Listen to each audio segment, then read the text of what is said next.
another moment with B2M Mentoring Program. Again, we have Clark here, Javorius, and Malachi, and we just having a good time just talking about the levels of impact that they are receiving week after week here at B2M Mentoring Program, and just really bragging on the mentors who are the real heroes in the community. And we're just so very appreciative of the services and their time and the dedication that they give to the program.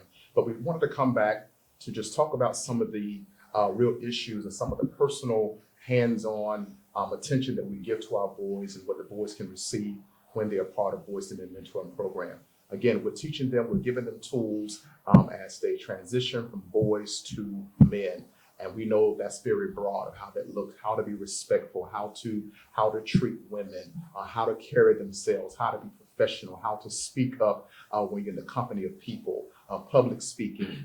They know when they come to the program, their very first day, the boys have to stand up and introduce themselves to the group. And so as they do that over and over again, it may be a classroom presentation, it may be a job that they receive, but they have to stand in front of people to talk and to explain a project. And so we want to give them that practice when they're with us so that it kind of calms their nerves, gives them the courage, builds their confidence. That's just a few of the things that we do with our boys.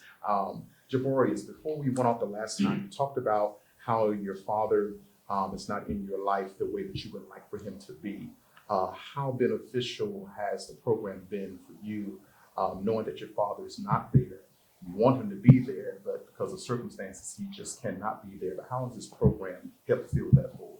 Well, Mr. Evans, there's a lot that goes into the program and mentoring and say having a father in your life.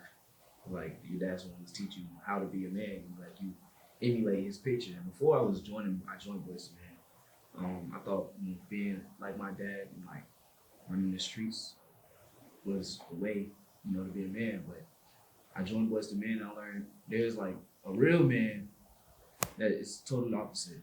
Like with Mr. Jeremy, I learned how to make money, how he was teaching me how to save, how to, invest. And Mr. Eames taught me how to use my common sense and stay out of trouble and actually think before I do things, because I was not thinking a lot before I met Mr. Eames. And Mr. Fred, he helped me get my first summer job. I think it was this year. Yeah, my first summer job. Wow. So yeah, that was a lot of men that going into the program. So I'm grateful. Wow. And what about at school? Because you all hear me say, "I'll come to your school." Have I popped up at Evans? Yes. Well, it was 3 times. Yeah. And the last time I went home, because I was in school, and he texted me he was in school, and I was like, you know what? I don't even going to practice. I just went with Mr. Eames. And before we had the Thursday session. Absolutely. Listen, I substitute teach, as I stated before, and I show up to the schools where I have boys that I serve week after week, and so I tell them, listen, I say, you're bound to turn the corner and see Mr. Eames standing in the hallway, because listen, we want to hold them accountable for their behaviors. Absolutely. Malachi, I heard you say as well that your father is not in your life the way that you desire him to be. So how has this program been beneficial to you? All right, this program is beneficial to me because before I entered the program, I didn't have no type of professionalism, no type of manners, and know how to be a respectful person. So Mr. Eames taught me how to dress professionally. He taught me how to speak to others and just be a better person. And other mentors just helped me be more calm and collected and more outgoing and speak up for myself when things may happen. So thank you, Mr. Eames, and all the other mentors. Absolutely. Wow. That's so awesome to hear. Mr. Clark. Yes. Talk to us. You're a commentator just by talent. Talk to us. How has this program been beneficial to you, recognizing that you have contact with your father, but not the way you would so desire? So how has this program been beneficial to you as it relates to a father figure? It's been beneficial to me relating to a father figure by Mr. OG. Before, I didn't really have how can I say? I didn't really care about my appearance as much as my mom would try to force it on me, because she'd be like, you have to care about yourself, and respect yourself. And I didn't really have that. I was like the type to not care about what I wore or what I had on or how I cared about myself. But when Mr. OG came along, he taught me that I had to take care of myself, be more responsible. Yeah. And he was the first person to give me my paycheck. It was $38 in a brown paper bag that I kept rolled up. And with him, I've learned the most. Wow. Wow. So you got your first check in a brown paper bag? Yeah, I rolled it up. OG, you the man. If you watching this, you are the man. Wow. He also taught me I would go along with him and doing car washes. And he also taught me how to pay attention to the tiny details on the cars. Absolutely. About like the inside, and you can make a lot of money off of detailing cars specifically. Absolutely. It's a business. People make major money off of it. Absolutely. And you're about to say something, Javorius? I was just bringing what he said. How he said Mr. Steve's talking about to dress professionally. Mr. Steve got his ties. I got a Louis Vuitton tie with no suit. Oh, we got to work on that. We got to get some suits. You can't put that out there in the airways. We got to work on that. We got to get you a suit. We got to give me a suit. Okay, I don't want no suits. I do have a button. Okay. It's pink. Okay. Hey, listen, this is what they receive when they come to Voice to Men Mentoring Program. Because, you know, they're in the age bracket now where they have to go on job interviews. We want them to know how to present themselves, how to speak up, how to make eye-to-eye contact, how to give firm handshakes. Because we understand when they walk in the room, sometimes that first level of appearance, what they look like, sometimes they can be judged immediately. And so therefore we want them to carry themselves likewise, you know, fix yourself up, you know, get a haircut, if not every 2 weeks, at least, you know, once a month, you know. Personal hygiene, listen, we don't we talk about it? Yes, we do. We talk about personal hygiene, especially our boys 10 to 13, we have to help them, you know. And so, again, because they don't have that male role model in the home or that father figure in the home to tell them that this is how you should do it. And so we want to remove that layer of them growing up and being 21 years old and say, nobody never told me that. I didn't know that I should hold the door open for my mom. I didn't know that how to be a gentleman. I didn't know that I should wear my pants up on my waist, and if my pants have belt loops, I need to have a belt on. Nobody told me that. How to speak when I walk up on someone's porch, that I should say good morning or good evening, or somebody's picking me up in their car. They're kind enough to pick me up. When you get in that car, before you put your leg inside, you speak. Is that right? Yes, Yep. sir. Yes. Oh yeah, because they know Mr. Ings will put them back off the van and say, hey, try it again. First thing he taught me to. First thing he ever taught me. Yeah. No. Yeah. I gotta also say, like, the mentors, they were also there for like our birthdays. For instance, Mr. Jeremy, for my 16th birthday, me, Javarius, and Dante, he took me to Golden Corral to celebrate. You know, we had a good old time. And You then, love to eat, don't you? no, I Well, do. so do I. You know. And then remember, he also took us to Defy. We had a great time there. Wow.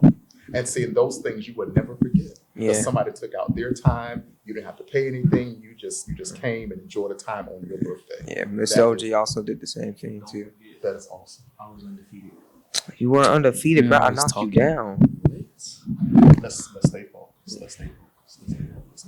What about those individual moments of impact? We know impact comes in so many different ways. I think Mr. Garrett did just a couple of weeks ago. He coordinated with the mom, took one of our boys, I think Ahmad, it was his birthday, and he didn't know that Mr. Garrett was coming, but he came in with this balloon, a lot of Mylar balloons, and had a gift bag, and he was just totally shocked. Listen, we do that because we know, again, because they come in with certain traumas, certain pain and hurt that has happened in their lives, but with these new memories, these impactful moments, it removes that out of their lives, and they understand that, you know what, Mr. Garrett cares about me, Mr. Ing loves me, Mr. Jeremy cares about my future. And so I think it was just last week we talked about the power of investment, how individuals invest into you, and that's what we're doing week after week. We're investing our time.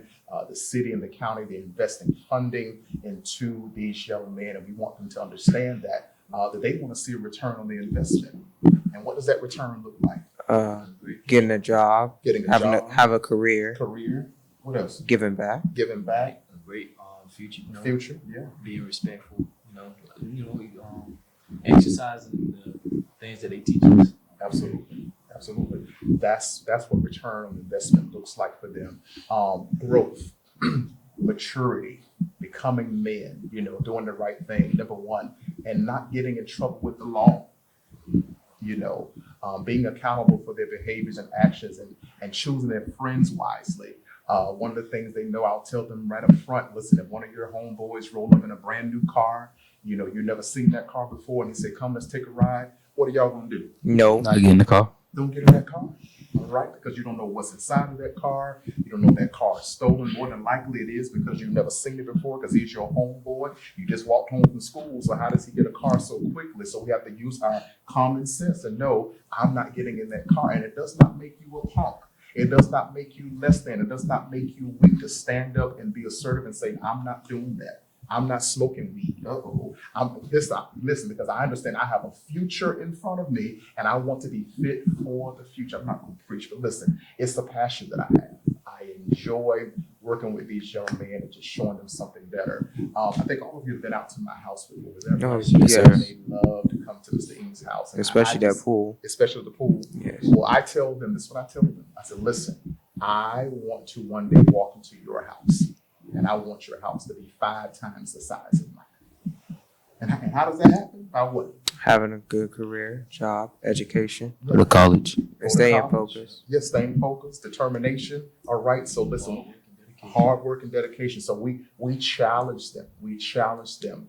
We hold them accountable to their behaviors. And we talk about the brotherhood piece. They're able to link up with other boys who have some similarities, so they can relate to different stories. As these 3 young boys who are sitting here tonight, their fathers are not in their lives. There's something they can talk about, and they can bounce off each other as relates to how did you survive? How did you get through your 5th birthday without him being there? How did you get through your ball games and not knowing that your dad could not sit in the stands?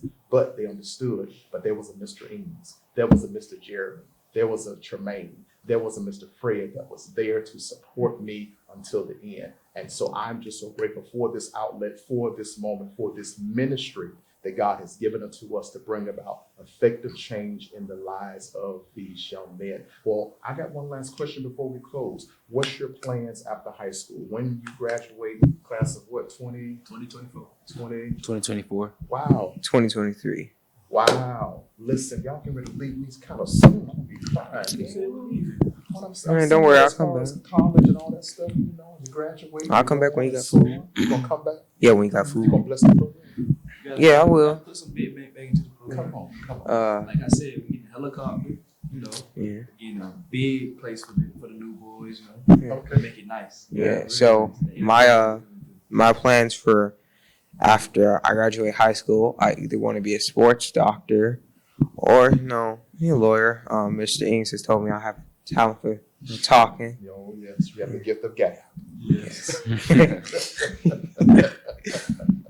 But it's a good thing, though. Yes. Listen, people make money every single day, and so it's all good. It's all good. Okay, so you plan to go to college and sports medicine or even law school? Yes. Okay, all right. Javaris, what about yourself? Plan on being the greatest running back in the history of NFL. Okay, all right. And let's talk about a plan B, just in case the ankle decides to give out on you. You just can't run that ball anymore. What's that plan B?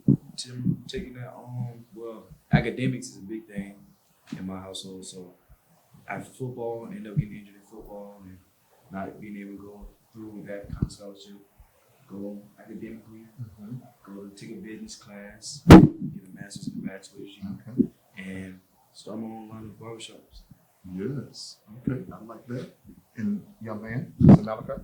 So after high school, I want to major in criminal justice or business. I get a business degree, and I want to play football in the NFL. So go get a football scholarship, and then be an NFL player or be an FBI investigator, or start my own business. Yes, absolutely. Listen, those goals are attainable. What you all just stated, it can be done. It can be done. And you hear me say it all the time. There's always going to be distractions to your left and your right, because they're athletes. He wrestles, 2 football players, y'all know the girls are always chasing them down. Some of them anyway. But I tell them, listen, you go off to college, it's a whole nother ocean out there, a whole other pond of young ladies. Don't get yourself caught up. Anyway, that's another message for another time. All right. But listen, these are the things we teach them about being focused, how to remain focused, because there's so much that's happening and we understand that distractions are always there. But if we can just continue to keep something in front of them and say, hey, listen, remember you said that you wanted to major in criminal justice. Remember, you said you want to go to the NFL. Remember, you said that you want to study medicine. And so we keep that in front of them, hoping that one day that they will reach that goal and they will come back and to share with other young boys. They'll be sitting in those same chairs that they once sat in. I am just so grateful for this opportunity and so glad about you guys. I'm just excited for y'all being here. I'm just gonna have to feed y'all again. But yeah, give me some You know chicken what? wings. I got a great place suggestion. You know, man, I don't want no Chick-fil-A. I'll figure something out. If there's anybody out there who wants to sponsor and be a funder, listen, they love to eat. Food is expensive. No, I'm just talking. Listen, we enjoy this. We enjoy this. It's a grace that's on my life. Real fast before we go, what took place on Friday night? What strangers? Yes. Oh, he got it. He had a big it was a mentor of the community Orlando Magic. Community game changer. Yes, that. And he was on the big screen at the Magic Stadium. And it was like he got a jersey. Yeah, the jersey's in the car. It's in the car. But it's like he was on the big thing, we were recording, but it was crazy. Everybody was crazy. We like, we know somebody paid me. Yeah, you know, it was very proud moment, you know, honoring the director of Boys and Men. Like, hey, I know that guy, you know, he taught me some stuff. I learned stuff from him. Wow. Well, listen, I'm definitely humbled and honored. You know, it's something about being recognized for the work that you're doing in the community.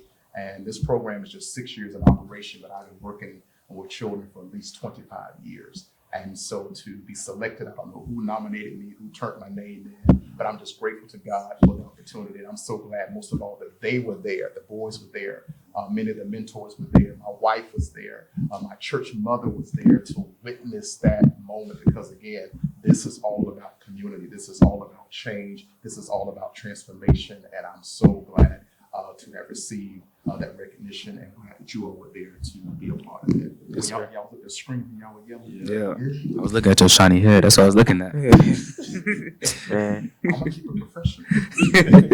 Talking about my head while we live. It's okay. It's all No, I say we should end it out with our Boys and Men declaration. Absolutely. We should close it out with our Boys and Men declaration. All right, y'all ready? Yes, sir. Yes, sir. 1, 2, 3. I am strong, intelligent, and successful. The world around me not how to find me, but how to find myself. With God in me, all things are possible. Because I believe in Him and I believe in myself. God bless you all. Take care until we tune in next time. Another glory-filled moment as we're doing ministry different. Thank you. Well, thank you so much for tuning in again with us on today for our Doing It Different moment. Listen, if the Word of God has been challenging you or bringing about a charge or a change in your life, I want you to consider sowing a seed. Glory carriers, you know who you are. I appreciate you for returning your tithe into the Lord week after week. But you that are viewing us around the world and you want to see ministry continue to flourish, if this word is bringing life-changing moments into your life, will you consider sowing a seed on today?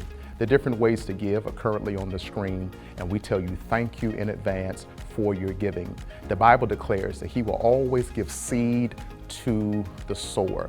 And we know that so many testimonies have come our way because of our generosity and our hearts as it relates to how we give as unto the Lord. And we want to tell you thank you in advance, and we know that the Lord is going to do you well. Until next time, continue to tune in with us. Make sure you share our moment and make sure that you are subscribing at TGC Orlando on YouTube. God bless you, and remember that help, hope, and healing belongs to you. God bless you.